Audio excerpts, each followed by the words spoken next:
Hey my listeners, कैसे हैं आप सब? आ चुके हैं आप लोगों के लिए शायद एक पनिशमेंट का न्यू एपिसोड। तो चलिए शुरू करते हैं। क्रिश तो भागते भागते इस वक्त अंश के केबिन में पहुंचा था और हाँफते हुए वो जैसे ही बिना परमिशन लिए अंदर की तरफ दरवाज़ा खोल करके देखता है तो वहाँ पर तो कोई था ही नहीं, जिससे वही गहरी गहरी सांस भरते हुए आकर के बाहर खड़े होते हुए पूछता है, सर कहाँ गए? उनको कुछ बहुत इम्पोर्टेंट बताना है। तभी वहाँ पर ठीक बगल में खड़ा एक बॉडीगार्ड से कहता है, सर तो निकल गए।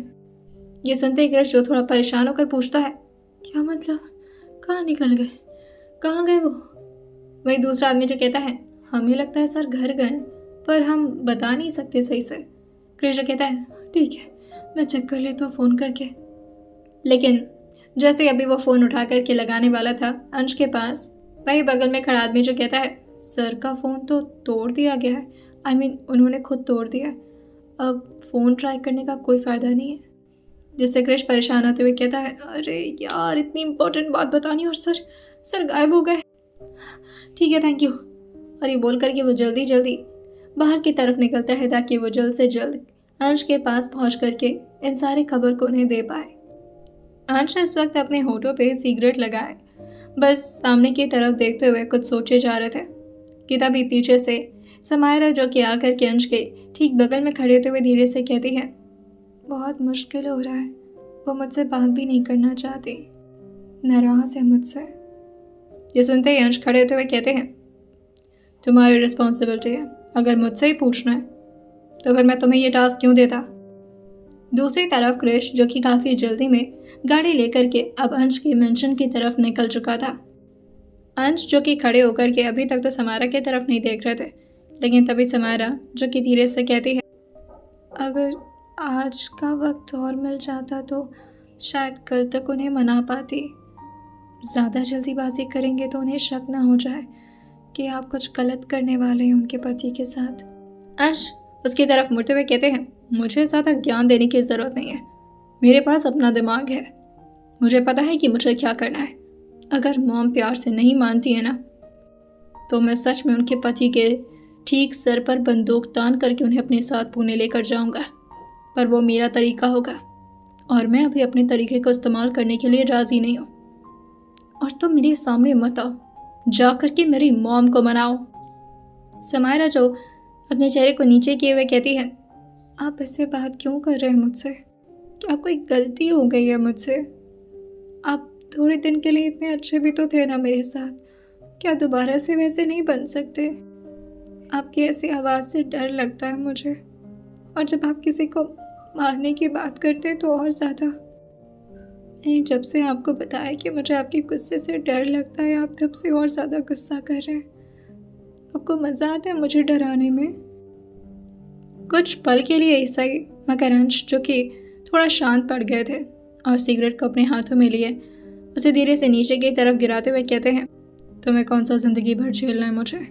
कुछ दिन की बात है, जो टास्क देता हूँ उसे कंप्लीट करो और बस पैसे लेकर के निकल जाओ मेरी लाइफ से। तुम्हारे बेतो दिमाग में कुछ ऐसी प्लानिंग चल रही होगी ना, हम अच्छा उसे बनाने की कोशिश करते हैं जिसके साथ हमें अपनी पूरी ज़िंदगी बितानी हो, और हमारा केस बहुत डिफरेंट है। समायरा शांत होकर के बस दूसरी तरफ पलट गई थी, लेकिन तभी अंश उसको रोकते हुए कहते हैं, सुनो। समायरा फिर से उनकी तरफ मुड़कर अपने गर्दन को नीचे की तरफ ही झुकाई हुई थी। अंश एक कदम और आगे बढ़ते हुए कहते हैं, कुछ खाया? जैसे समायरा ने सुना था वो धीरे से अपने सिर हाँ मिलाते हुए कहती है, उन्होंने ब्रेकफास्ट किया था, अभी देखती हूँ उन्हें खाना भी। लेकिन तभी अंश कहते हैं, मैं मॉम की बात नहीं कर रहा हूँ, तुमसे पूछ रहा हूँ, तुमने कुछ खाया? ये सुनते ही समायरा धीरे से अपनी नज़रों को उठाकर अंश के चेहरे की तरफ देखकर कहती है, ख्याल उसका रखते हैं जिसके साथ जिंदगी बितानी हो, हमारे बीच तो ऐसा कुछ नहीं है ना, खाना होगा तो खा लूंगी। और ये बोल करके वो अंदर की तरफ निकल गई थी। वो बस कमरे में आकर के न जाने किस बात पर रोना शुरू कर दी थी। अंश का ये सारे बिहेवियर उसे अंदर ही अंदर बहुत ज़्यादा परेशान कर रहे थे। वो बार बार अपने आप को समझाने की भी कोशिश कर रही थी कि उसे क्यों फ़र्क पड़ रहा है इतना। अंश चाहे उसके साथ जैसे भी बिहेव करे, शुरुआत में तो अंश उसके साथ बहुत ज़्यादा रूड ही थे, मगर फिर भी समायरा को कभी फ़र्क नहीं पड़ा। वहीं दूसरा अंश जो दोबारा से आकर के बेंच पर बैठते हुए अपने ठीक सामने ठंडे ठंडे पानी की हल्की हल्की हवाओं को महसूस करते हुए खुद से ही कहते हैं, मुझे इस बात की कोई गिल्ट नहीं होनी चाहिए कि मैं उससे इस तरह बात कर रहा हूँ। मैं सबसे इसी तरह से बात करता हूँ और मेरे गुस्से को तो झेलना ही पड़ेगा उसे। कुछ देर इसी तरह से वो बाहर गार्डन में ही बिताने का सोचे थे, क्योंकि थोड़ा देर वो इसी जगह पर बिताने का सोचते हैं। हवाएं जो कि काफ़ी ठंडी ठंडी चल रही थी, क्योंकि एक दिन पहले काफ़ी ज़्यादा बरसात हुई थी और शायद ये ठंडी ताज़ी हवाएं उनको थोड़ा बहुत अपने मूड को चेंज करने में हेल्प करें। थोड़ी देर में काफ़ी तेज़ रफ्तार से एक गाड़ी उनके ठीक सामने की तरफ आकर के रुकी थी। वैसे उनके और उस गाड़ी के बीच अभी काफ़ी दूरी थी। उसमें से एक आदमी जो कि काफ़ी जल्दी जल्दी बाहर निकल कर के आता है और लगभग दौड़ते हुए गार्डन में से कुछ प्लांट्स को भी ख़राब करते हुए अंश के सामने ऑलमोस्ट आकर के झुकते हुए कहता है, सर, उस लड़की का पता चल गया सर। अंश उसको इस हालत में देखते हुए पूछते हैं, क्या? और ये बोल करके वो खड़े भी हो गए थे। तभी क्रिश अपने पेट पर हाथ रखते हुए अंश की तरफ देख करके सांस भरते हुए कहता है, सर, वो उस लड़की का पता चल गया, एंड्रिया ही नायरा है सर। जैसे अंश ने सुना था, वो दोबारा से इस बात को रिपीट करवाना चाह रहे थे क्रिश से, और वह फिर से थोड़ा ताज़ा होकर पूछते हैं, क्या? अब क्रिश की सांसें थोड़ी थोड़ी थमने लगी थी, जिससे वो अंश की तरफ देखकर कहता है, सर, वो एंड्रिया जो कि अर्जुन सर की असिस्टेंट बनकर आई है, वो एंड्रिया नहीं है। मतलब वो एंड्रिया ही है, लेकिन वो नायरा नहीं थी सर। वो कुछ टाइम के लिए अपने नाम को बदली थी, और वो वही लड़की है, क्योंकि उसने भी उसी कंपनी में काम किया है। और मैंने ये डिटेल्स निकाल ली है सर। आपने उसे बुर्का पहने हुए देखा था, उस लड़की की आंखें भी आपको मैच हो रही थी ना, वो ज़रूर नायरा ही है सर। तभी अंश कहते हैं, पर वो तो मर गई। तभी कृष्ण कहता है, वही तो सर, मुझे तो समझ में नहीं आ रहा, आज तक कभी मरे हुए को वापस आए हुए मैंने देखा ही नहीं है सर। मिरेकल हो गया सर।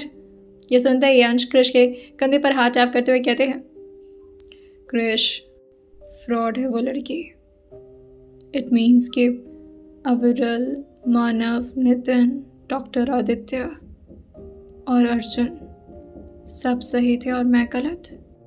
अर्जुन ने कितनी बार मुझे समझाने की कोशिश की, कितनी बार मुझे बताया कि वो लड़की बिल्कुल सही नहीं है मेरे लिए, पर मैं सबसे लड़ता रहा, ये सोच करके कि ओह माय गॉड, क्या मजाक करते हैं भगवान मेरे साथ। जहाँ सोचता हूँ कि मेरी लाइफ में थोड़ा सा सुकून आए, वहीं से तबाही शुरू हो जाती है मेरी लाइफ में। और फिर वो कृष की तरफ देख कर के काफ़ी गुस्से में कहते हैं, चलो तो इस एंड्रिया उर्फ नायरा का भी खेल ख़त्म करते हैं, मैं अपने रूम से वापस आ रहा हूँ। जैसे ही कृष्ण ने ये सुना था, वो समझ गया था कि अंश क्या करने के लिए रूम में गए हैं, और वहीं वो अपना सर पकड़ते हुए कहता है, क्या मतलब है, आज सर किसी का मर्डर करने वाले हैं? ये बात तो मुझे सबको बतानी पड़ेगी, हाँ, क्योंकि मैं तो सर को कंट्रोल नहीं कर सकता अकेले। और ये बात वो तुरंत ही सबको वॉइस टेक्स्ट में भेज देता है, सारा सच खुल गया है, प्लीज़ आप लोग जल्द से जल्द उस जगह पर पहुँचिए। मेरा मतलब है कि मैं लोकेशन आप लोग को सेंड करूँगा, प्लीज़ हाँ, जल्द से जल्द वहाँ पर पहुँच जाएगा, वरना आज किसी का खून हो जाएगा सर के हाथों। वॉइस टेक्स्ट तो सबके पास चली गई थी। वहीं नितिन, मानव और अविरल तो अंश के मेंशन की तरफ ही आ रहे थे, क्योंकि अंश ने उन्हें बुलाया था। अंश काफ़ी गुस्से में कमरे के अंदर दाखिल हुए थे, जहाँ इस वक्त समायरा पहले से ही रोए जा रही थी, लेकिन अंश के आते ही यह हार सुनकर के वो अपने आप को शांत करने लगती है। अंश एक बात भी समायरा से नहीं बोले थे, वो तुरंत ही बस अपने वार्डरोब से कुछ निकालते हैं और फिर काफ़ी जल्दी में बाहर की तरफ निकल गए थे। समायरा ये सब कुछ देख करके तुरंत ही उनके पीछे पीछे आने लगी थी, ये जानने के लिए कि आखिर अंश अपने हाथ में लेकर क्या गए हैं। उसे शक हो गया था कि अंश के हाथों में बंदूक है, और वो थी कि कहीं आज वाकई वो अपने बाप को मार ना दे। वो भी आवाज़ लगाते हुए जैसे ही गार्डन तक पहुंची थी, वहाँ क्रिश जो कि अपने शू के लेस को जल्दी जल्दी बांधते हुए उनके पीछे पीछे जाने की सोचता है, लेकिन तभी समायरा आकर के पूछती है, क्या हुआ, कहाँ जा रही है, और अपने हाथ में ये क्या लिया था इन्होंने? वहीं क्रिश जो अपने एक पैर को उठाए हुआ लेस बांध करके जल्दी से पीछे पीछे अंश के भागते हुए कहता है, मैं अभी कुछ नहीं बता सकता, आप अंदर जाइए। जैसे ही अभी अंश आकर के ड्राइविंग सीट पर बैठे थे और जिस झटके से उन्होंने गाड़ी को ड्रिफ्ट करके पीछे की तरफ मोड़ा था, क्रिश इतना तो समझ गया था कि आज तो उस लड़की की शामत आने वाली है। अंश काफी जल्दी में सामने स्टीयरिंग को घुमाते हुए कहते हैं, क्रिश, तुरंत ही कॉल करो तुषार को और बोलो उस एंड्रिया को लेकर आए। क्रिश डरते डरते कॉल तो कर दिया था और वहीं वो अंश की तरफ देखकर पूछता है, सर कौन सी जगह पर? अंश जो अपने चेहरे पर एक डेविल स्माइल लिए हुए कहते हैं, पुरानी बिल्डिंग, स्टार काइंड की। ये सुनते ही क्रिश डरते हुए कहता है, सर वो जगह तो बहुत सुनसान। अंश कहते हैं, ऐसे काम सुनसान जगह पर ही किए जाते हैं क्रिश। बोलो, पहले प्यार से बोले, और अगर ना माने तो बाल खींच करके लेकर आए। क्रिश डरते हुए कहता है, अब जी जी सर। और फिर वो इस वक्त वो लड़की यानी कि एंड्रिया जो कि अपने केबिन में आराम से बैठी हुई थी, बिना इस बात को जाने कि उसके ऊपर कितना बड़ा खतरा मंडरा रहा है। तभी अंश के ऑफिस के ठीक बाहर से कुछ आदमी आते हैं और वो अर्जुन के ऑफिस की तरफ घुस गए थे। सबके पास अंश का दिया हुआ बैज था, जिससे अर्जुन की कंपनी में ऑब्वियसली उन लोग को एंट्री आराम से मिल जाती है। तुषार जो कि मेन आदमी था अंश का, जो कि उनके इस सारे काम को रन किया करता था, जो कि ऑब्वियसली इलीगल था। बिना उससे परमिशन मांगे वो लोग एंड्रिया के केबिन के अंदर घुस गए थे। अभी एंड्रिया झटके से खड़ी हो पाती उन सारे आदमियों को देख करके, तभी तुषार जो अपने हाथ में बंदूक लेकर के उसकी तरफ तानते हुए कहता है, प्यार से बात मानो और हमारे साथ चलो। अब वो लोग जबरदस्ती उसको अंश के कहे हुए उसी जगह पर लेकर के जाने लगे थे। और ये बात अर्जुन को कि अर्जुन अपनी मीटिंग को खत्म करते हुए उस वॉइस मैसेज को देखे थे जो कि उन्हें कृष्ण ने सेंड किया था। और वहीं दूसरी तरफ अविरल, मानव और नितिन जो कि एक कार से अभी अंश के मेंशन तक पहुंच रही थी, लेकिन तभी वो गार्ड जो बताता है, अंश सर तो अभी अभी निकल गए इधर से। ये सुनते अविरल जो कहता है, कहाँ निकले? तभी नितिन जो अपने हाथ में फोन लेकर कहता है, एक मिनट रुको, ये क्रिश का कुछ मैसेज आया है। ओ एक मिनट, कुछ बोला इसने। और अब उन तीनों को भी पता चल चुका था कि आखिर अंश क्या करने के लिए निकले हैं और अब क्या होने वाला है आने वाले वक्त में। क्रिश के वॉइस टेक्स्ट सुनने के बाद जाकर के अविरल, मानव और नितिन तीनों घबराना शुरू कर दिए थे। अविरल अपने सर पर हाथ रखते हुए कहता है, यार अब क्या नया लोचा हो गया और किसका मर्डर होने वाला है? मैं नितिन जो कहता है, वेट मैं ज़रा क्रिश को कॉल लगाता हूँ। दूसरी तरफ से क्रिश के पास फ़ोन आने लगा था। नितिन का फ़ोन देख करके वो अंश के बगल में बैठे होने के बाद फ़ोन उठा करके सब कुछ तो नहीं बता सकता था, जिससे वो फ़ोन कट करते हुए सारी बातें टेक्स्ट में लिख देता है।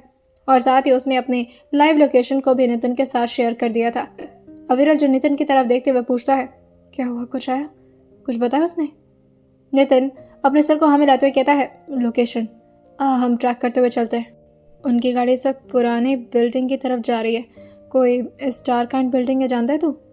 अविरल ने तुरंत ही उस तरफ गाड़ी को घुमा दिया था और वो लोग अब अंश की गाड़ी को फॉलो करते हुए उसी तरफ जाने लगे थे। दूसरी तरफ अर्जुन भी इस वक्त काफ़ी ज़्यादा परेशान हो गए थे इस वॉइस टेक्स्ट को सुनने के बाद, लेकिन अभी तक उन्हें इस बात का अंदाज़ा नहीं था कि एंड्रिया को भी लिया जाया जा चुका है। तभी दो आदमी जो कि यही इसी ऑफिस के एम्प्लॉय थे, वो अर्जुन के कैबिन के अंदर बिना परमिशन के आते हुए कहते हैं, सर नीचे से कुछ लोग एंड्रिया को उठाकर ले गए सर। जैसे अर्जुन ने ये सुना था वो काफ़ी परेशान होते हुए पूछता है, क्या अब एंड्रिया? फिर वो उसी क्रिश के मैसेज की तरफ देखकर कहते हैं, कहीं ये दोनों एक दूसरे के साथ लिंक तो नहीं है? क्रिश वैसे भी एंड्रिया के बारे में जानने के लिए आया था। Oh no. और वो भी क्रिश से कुछ पूछने वाले होते हैं, लेकिन क्रिश ने पहले ही उनके साथ भी अपनी लाइव लोकेशन को शेयर कर दिया था। तुषार की गाड़ी तो वहां पर आकर रुक चुकी थी पहले ही, और साथ ही उस लड़की यानी कि एंड्रिया को खींच करके बाहर की तरफ निकाला जाता है। वो अभी भी बहुत ज़्यादा कंफ्यूज थे कि आखिर उसे यहाँ पर लाया क्यों गया है। और वो अगल बगल देखते हुए कहती है, सम्राट ने यहाँ बुलाया क्या मुझे? प्लीज़ मुझे जाने दो। तभी तुषार उसके सिर पर अपने हाथ में लिए बंदूक को रखते हुए कहता है, जिसने तुझे यहाँ पर ले आने के लिए कहा है वो खुद आ रहे हैं तुमसे मिलने, जब आएंगे तो शक्ल पहचान जाना। और ये बोल करके आसपास के सारे लोग उसको घेर चुके थे और सबके हाथों में इस वक्त बड़ी बड़ी बंदूकें थी, जिससे वो एकदम से शांत होकर के चुपचाप खड़ी रहती है और इंतज़ार करने लगती है कि आने वाली कौन सी शामत अब उसकी ज़िंदगी में दस्तक देने वाली है। अंश काफ़ी तेज़ रफ्तार से गाड़ी चला रहे थे। आसपास के लोगों को काफ़ी इससे परेशानी भी हो रही थी। काफ़ी लोग परेशान होकर के अपनी गाड़ी को स्लो कर ले रहे थे। क्रिश जो कि अपने दिल पर हाथ थामे हुए कहता है, पता नहीं अब क्या होने वाला है। जितनी तेज ये गाड़ी चला रहे, कहीं ऐसा ना रास्ते में हम दोनों ही उड़ जाएं। कुछ देर में अब उनकी भी गाड़ी आकर के स्टार काइंड के पुराने बिल्डिंग पे रुक गई थी और अंश काफ़ी रफ्तार से अपने हाथ में बंदूक लिए बाहर की तरफ निकल जाते हैं। वहीं क्रिश भी दरवाजे से बाहर तो निकल गया था और अगल बगल देखते हुए कहता है, क्या वो लोग यहाँ पर नहीं पहुँच रहे? अब क्या करूँगा मैं? अंश, जो कि इस वक्त काफ़ी ज़्यादा गुस्से में आगे की तरफ बढ़ते जा रहे थे, वहीं क्रिश, जो कि अगल बगल देखते हुए बार बार यही सोचे जा रहा था कि आखिर कोई यहाँ पर पहुँचा क्यों नहीं, और उसे इस बात का डर था कि वो अकेले तो अंश के गुस्से को संभाल बिल्कुल नहीं पाएगा। अंश जिस रफ्तार से आगे बढ़े थे, क्रिश को उनकी रफ्तार को मैच कराने के लिए उनके साथ दौड़ना पड़ रहा था। सामने की तरफ इस वक्त एंड्री और बाकी के अंश के ही आदमी थे। जैसे ही अंश उस लड़की को देखते हैं, पहले तो वो एकदम से अपने सर पर हाथ रखते हुए कहते हैं, काम डाउन अंश। उनके सर में एक अजीब सा पेन शुरू हो गया था, लेकिन फिर भी वो इन सारी बातों को इग्नोर करते हुए आसपास के सारे आदमियों से कहते हैं, तुषार निकलो यहाँ से। अंश की बातों को सुन करके सबके सब पीछे की तरफ मुड़ गए थे, सिवाय उस लड़की के, और सब अपने सर को झुकाते हुए वहां से दौड़ते हुए निकल जाते हैं। और वहीं वो लड़की, जो कि इस आवाज़ को इतना तो सुन करके समझ गई थी कि ये सम्राट नहीं बल्कि कोई और है, और कंफर्मेशन लेने के लिए कि आखिर ये कौन है, वो पीछे मुड़ी थी कि तभी उसके ठीक सामने अंश की लाल आंखें, जो कि उसी को घूरे जा रही थी, और साथ में उन्होंने अपने हाथ में एक गन भी ले रखा था, और काफ़ी गुस्से में अपनी जबड़े को कसते हुए कहते हैं, एंड्रिया या फिर नायरा, वेल जो भी हो, welcome back, and this time welcome back to the hill. Andrea, जो कि अंश के इस अजीब से बातों को सुन करके हल्का हल्का पीछे होते हुए कहती है, अंश जी। जैसे उसने पहली बार अंश का नाम अपने मुंह से इस तरह लिया था, अंश को वो पुराना 2 साल के पहले की बातें याद आने लगती हैं, और उससे अंश के अपने सिर के पीछे अपना हाथ रखते हुए कहते हैं, स्टॉप सेइंग दिस नेम। अपने मुंह से यह नाम भी मत लेना। तुम्हारे मुंह से मेरा नाम मुझे अब्यूज की तरह सुनाई दे रहा है। And now just tell me one thing, क्या चल रहा था तुम्हारे दिमाग में? और अगर तुम्हें मेरे साथ इस तरह का गेम खेलना ही था तो तुम्हें वापस नहीं आना चाहिए था ना? तुम्हें कोई आइडिया नहीं था ना कि तुम ये गेम खेल करके किस मुसीबत में फंसने वाली हो? वेल जो भी है, तो मरने के लिए तैयार हो? ये सुनते ही वो एकदम से डरते हुए कहती है, एक बार मेरी बात सुन लीजिए प्लीज, बस एक बार मुझे मौका दीजिए कि मैं अपनी सफाई आपको दे सकूं। उस वक्त भी मैं आपको सब कुछ बताना चाह रही थी, लेकिन मैं कुछ बता नहीं पाई, मुझे यहाँ से जाना पड़ गया। वही अंशु कहते हैं, जाना पड़ गया? ओह, तो तुम मजबूर थी? रियली? या फिर मेरी मजबूरी का फ़ायदा उठाने आई थी? गॉड डैम इट, मैं किसी की बात क्यों नहीं सुना पहले? Now the first time I am feeling regret on my own decision. तुम्हारी वजह से बिलीव, ट्रस्ट और मोहब्बत जैसे शब्दों से नफरत होने लगी है मुझे। कल तक मैं ये समझता था कि अगर मैं किसी और से मोहब्बत करूँगा, उस लड़की से जो मेरी इतनी परवाह करती है, तो वो चीटिंग होगा तुम्हारे ऊपर। But I was not aware कि इस काम में तो तुम माहिर हो। मुझसे अपना नाम झूठ बोला, अपना चेहरा छुपाया, कभी तुम्हारे चेहरे को देखने के लिए एक बार भी नहीं फोर्स किया तुम्हें, वरना चाहता तो ज़बरदस्ती कर सकता था। You were ready to marry me, still मैं तुम्हारे चेहरे को देखने में ज़रा भी इंटरेस्टेड नहीं था। यार, इतनी हद तक मोहब्बत करने के बाद you are giving me this result कि आज मुझे तुम्हें मारना पड़ रहा है। वही एंड्रिया, जो कि अपने हाथ को जोड़ते हुए कहती है, बस एक बार मुझे मौका। तभी अंशु कहते हैं, मौका? माय फुट, तुम्हें कोई मौका नहीं मिलने वाला, तुम्हें मिलेगी तो सिर्फ मौत, और वो भी मेरे हाथों। और वो हल्का सा पीछे होकर के जैसे अभी एंड्रिया के सिर पर अपनी बंदूक को ताने थे, तभी पीछे से काफ़ी तेज़ आवाज़ आती है, अंश। जैसे ही आवाज़ कृष्ण ने सुनी थी, वो काफ़ी राहत भरी सांस लेते हुए कहता है, बच गया मैं। उसे लगा था जैसे कि ये बंदूक अंश ने एंड्रिया के ऊपर नहीं बल्कि उसी के ऊपर तान दी है। क्रिश काफ़ी सॉफ्ट हार्टेड इंसान था, उससे बिल्कुल भी ऐसा बर्दाश्त नहीं होता था कि वो किसी की मौत देख पाए।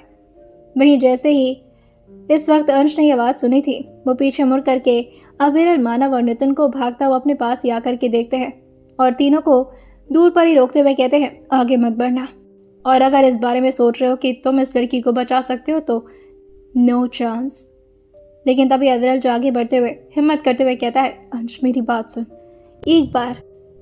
अंश ने अपनी बंदूक को अविरल की तरफ पॉइंट करते हुए उसे वहीं पर रुकने का इशारा कर दिया था, और उससे कहते हैं, जो बोलना है वहीं से बोलो। दोनों हाथों को उठाकर कैसे सरेंडर करता है जैसे वो अंश की बात मानने को रेडी हो, और वो धीरे से कहता है, अंश, एक बार उसकी बात भी तो सुन लो ना। ये सुनते ही अंश कहते हैं, क्या सुनो? ये कि किस तरह से मुझे धोखा दिया, या फिर किस तरह से प्लानिंग की, या फिर किसके साथ मिलकर। ओह या वेट। और ये बोलते वो खुद ही एंड्रिया की तरफ मुड़ते हुए कहते हैं, तुमने कहा कि तुम मजबूर थी ये सब करने के लिए, राइट? तो किसने दी तुम्हें यह मजबूरी के साथ? और उस शादी में समायरा को किडनैप करने वाली तुम भी थी ना, सम्राट के साथ? वेट अ मिनट, कहीं तुम सम्राट के साथ तो नहीं मिली हुई हो? ये सुनते ही एंडी और ज़्यादा कांपते हुए जल्दी जल्दी अपने सर को नाम मिलाते हुए कहती है, नहीं नहीं नहीं नहीं नहीं। उसे पता था कि अगर एंड्रिया ने सच बता दिया तो अंश उसे मारे न मारे, सम्राट तो ज़रूर ही मार देगा। और वह सांस भरते हुए कहती है, मेरी बात सुनिए, मैं किसी से नहीं मिली हुई, मैं सिर्फ आपसे मिलने आई। वो ऑस्ट्रेलिया से वापस आई। मैं चाहती थी कि मैं आपको बता सकूं कि मैं वाकई आपसे बहुत मोहब्बत। वही अंश कहते हैं, मैंने कहा ना, मुझे इस तरह की बकवास नहीं सुननी है। तुम्हारे मुंह से हर शब्द तो निकल करके बस मेरे दिमाग और मेरे दिल को चुभ रहे। तुम बस मुझे उस इंसान का नाम बताओ जो इसमें तुम्हारे साथ मिला हुआ था। किसी ने कहा था तुम्हें ये सब करने के लिए? ये सुनकर के एंड्रिया जो कहती है, वो मैं किताबी पीछे से अर्जुन जो काफ़ी तेज़ रफ्तार से दौड़ते हुए कहते हैं, क्या कर रहे हो तुम? उसे क्यों मारने? ये चल क्या रहा है यहाँ पर? आसपास के सारे लोगों को देख करके अर्जुन काफ़ी ज़्यादा परेशान हो गए थे और तुरंत ही अंश के बगल में आकर खड़े होते हुए कहते हैं, Ansh, are you out of your mind? ये मेरी असिस्टेंट है, इससे क्या दुश्मनी है तुम्हें? यार तुम अपना गुस्सा कहीं। लेकिन तभी क्रिश धीरे से अर्जुन से कहता है, नायरा। जैसे ही अर्जुन ये सुने थे वो एकदम से बोलते बोलते अपने सेंटेंस को बीच में ही रोक देते हैं और अंश की तरफ मुड़कर कहते हैं, नायरा मतलब? अंश कहते हैं, पहली बार मुझे कहना पड़ रहा है कि you were right and I was wrong and तुमने सही सोचा था। She was a fraud. देख मेरे सामने जिंदा खड़ी है। बस एक्सीडेंट में वैसे तो इसे भी मर जाना चाहिए था, लेकिन इसकी जगह पर किसी और ने अपनी जान दी थी जिसके हाथ में इसकी आइडेंटिटी थी। नायरा बन करके मेरे साथ फ्रॉड किया गया और वो भी इतना बुरा वाला। तो अगर तुम इसे बचाने के लिए आए तो come on Arjun please, I am requesting to you all कि मुझसे और इसके मैटर से दूर रहो तुम सब, अगर अपनी जान प्यारी है तो। एंड आर यू गर्ल, तुम खुद बता रही हो या फिर मैं? और ये बोलकर जैसे अभी अंश ने अपनी बंदूक को एंड्रिया की तरफ ताना था, अर्जुन उनको समझाते हुए कहते हैं, अंश यार क्या कर रहा है? और वैसे भी क्यों मारना चाहते हो उसे? जो भी हुआ सो हो गया ना। क्या अब दुनिया में कोई एक दूसरे को चीट नहीं करता? तुझे क्या लगता है सब एक दूसरे के साथ बहुत लॉयल है? और क्या तुझे लगता है कि तू सबके साथ लॉयल है? मुझे तो ऐसा लगता है कि तू खुद के साथ भी लॉयल नहीं है। तो इसके हिसाब से तो फिर तुझे भी सजा मिलनी चाहिए। जो कि अर्जुन की तरफ घूरते हुए कहते हैं, अर्जुन तेरे लेक्चर बाद में सुन लूंगा मैं, फिलहाल मेरा बिल्कुल मूड नहीं है। जाओ यहाँ से अगर किसी को इस मौत के तांडव को एंजॉय नहीं करना है तो। अर्जुन, अविरल, मानव, नितिन, कृष सबके सब अंश से रिक्वेस्ट पे रिक्वेस्ट करते रह गए थे, लेकिन अंश जो कि अब रुकने वाले नहीं थे और उनका ट्रिगर पर उंगली जा चुका था। और वहीं वो एक आखिरी बार एंड्रिया से पूछते हैं, या तो तुम खुद बताओ उस इंसान का नाम जो कि इसमें शामिल है, या तो फिर मैं पता लगा ही लूँगा। नहीं, एंड्रिया जो धीरे से कहती है, मैं बताती हूँ, मैं सब बताती। लेकिन जैसे ही एंड्रिया बोलते हुए अंश के ठीक पीछे की तरफ देखती एक लड़की जो कि भागे भागे आकर के एंड्रिया के सामने ऐसे खड़ी हो गई थी जैसे वो एंड्रिया को डिफेंड करने के लिए अपनी भी जान दांव पर लगा सकती है। और अंश जिसका अभी हाथ तो ट्रिगर पर था, लेकिन उस लड़की को देख करके अंश का हाथ एकदम से ढीला पड़ गया था और साथ ही उनके पैरों तले ज़मीन खिसक गई थी कि कहीं अगर गलती से भी ट्रिगर दब जाता तो क्या हो जाता। वो काफ़ी गुस्से में बंदूक को नीचे करके उस लड़की को साइड में करते हुए कहते हैं, पागल तो नहीं हो गई हो ना तुम? यहाँ क्या कर रही हो? वो लड़की कोई और नहीं बल्कि समारा थी और वो रोते हुए कहती है, अगर मारना है तो मुझे भी मार दीजिए ना। ये सुनते ही अंश अपने सिर पर हाथ रखते हुए कहते हैं, ये क्या, इस लड़की को बचाने के लिए पूरी दुनिया आ गई मेरे सामने? तभी अर्जुन जो पीछे से कहते हैं, पूरी दुनिया का पता नहीं, लेकिन तेरी दुनिया ज़रूर आ गई है, अब मार दो उसे। समारा जो काफ़ी ज़ोर ज़ोर से सांस लेती है जैसे वो दौड़ कर ही आ रही थी और वो अंश से कहती है, क्यों मार रहे इसे? अंश कहते हैं, तुम इसके बारे में कुछ नहीं जानती हो, इसलिए इस मैटर से दूर रहो और मेरे बंदूक के सामने आने की ज़रूरत नहीं है वरना मारी जाओगी। समारा जो कि तुरंत ही एंड्रिया को अपने पीछे खड़ा करते हुए कहती है, ठीक है फिर मारिए आप। मैं अंश अपने बंदूक को तानते हुए कहते हैं, मैं वाकई बोल रहा, मैं मार दूंगा। लेकिन समायरा बिना डरे हुए अंश की आंखों में आंखें डालकर देखते हुए कहती है, हाँ तो मार दीजिए। अंश जो कि बहुत ज़्यादा फ्रस्ट्रेट हो गए थे और वो अपनी बंदूक को ऑलमोस्ट फेंकते हुए कहते हैं, नहीं मार रहा, मेरी माँ, आप साइड हो जाओ, और तुम्हें यहाँ पर आने के लिए कहा। ये बोलते बोलते वो तुरंत ही क्रिश की तरफ मुड़ गए थे, लेकिन क्रिश जो कि तुरंत ही अपने दोनों कानों को पकड़ते हुए कहता है, नहीं सर, मैंने इनको आने के लिए बिल्कुल नहीं कहा था। अंश अपनी थूक गटकते हैं और गुस्से में समारा के हाथ को पकड़ते हुए कहते हैं, चलो यहाँ से। तभी एंड्रिया जो कहती है, मैं बताती हूँ, वो इंसान कोई और नहीं बल्कि आपकी भा। लेकिन ये बोलते ही उसकी आंखें एकदम से बंद हो गई थी और काफ़ी तेज़ आवाज़ सबके कानों में गूंजी थी और समारा तो इतना ज़्यादा डर गई थी इस आवाज़ को सुनकर कि वो जाकर के अंश के सीने से चिपक जाती है। अंश भी उसको अपनी बाहों में लेकर के उसे सेफ करते हुए अगल बगल देखते हैं और जैसे ही उनकी नज़र पीछे की तरफ जाती है, वहाँ पर एक आदमी जो कि अपने हाथ में स्नाइपर लिए इस वक्त उन्हीं लोग को निशाना बनाया हुआ था और अंश तुरंत ही समारा को लेकर के भागते हुए आकर गाड़ी में बैठ गए थे। उनकी गाड़ी बुलेट प्रूफ थी, लेकिन शायद उस आदमी का निशाना इस बार अंश नहीं बल्कि कोई और ही था। अंश काफ़ी ज़ोर से अपने स्टीयरिंग पर मारते हुए कहते हैं, शिट, ये बताने ही वाली थी। ये सुनकर के समारा अंश की तरफ देख करके रोते हुए कहती है, हाँ आप इंसान हैं, आपके पास दिल है, वो मर गई और आप कह रहे हैं कि आपको वो नाम बताने वाली थी। अंश उसकी तरफ देख कर कहते हैं, वो तो मेरे हाथों मरने वाली थी, किसी और के हाथों मर गई अच्छा है, मेरे हाथों में कम से कम उसके खून का नाम तो नहीं लगा। और दूसरी बात, तुम्हें हर इंसान के लिए इमोशनल होने की ज़रूरत नहीं है। मदर टेरेसा बनने का शौक है तो जाकर के किसी और के सामने बनना, मेरे सामने नाटक करने की ज़रूरत नहीं है। और आइंदा से कभी भी मैं गुस्से में रहूँ तो मेरे सामने मत दिखाई दिया करो तब। समारा मुंह बनाते हुए कहती है, मैं तो आपके सामने नज़र भी नहीं आऊँगी, आपको कहीं गायब सी हो जाऊँगी किसी दिन, देखिएगा आप। लेकिन इतना तो समझ में आ गया कि आप बहुत बुरे इंसान हैं। आइए आने वाले एपिसोड में क्या होने वाला है और कौन था एंड्रिया को मारने वाला शख्स। वहीं आसपास के सारे लोग हो गए थे पूरी तरह से शॉक। आइए जानते हैं अब आने वाली कहानी में क्या होने वाला है और सुनते रहिए शादी पनिशमेंट सिर्फ और सिर्फ स्टोरी विद सौम्य के साथ।